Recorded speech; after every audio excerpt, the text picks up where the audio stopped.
Hi good morning. காலைல breakfast idli தாங்க. இட்லி ஊற்றிக்கலாம்.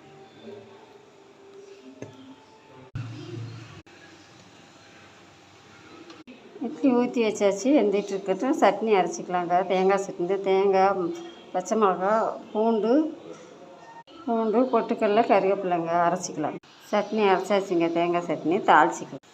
இட்லி வெந்துருச்சு, எடுத்து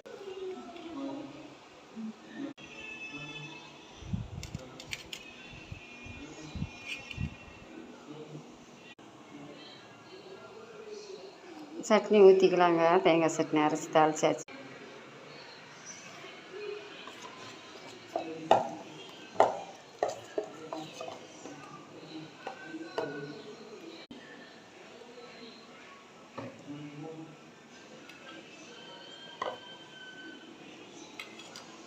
காலைல பிரேக்ஃபாஸ்ட்டில் சுட இட்லி, தேங்காய் சட்னி.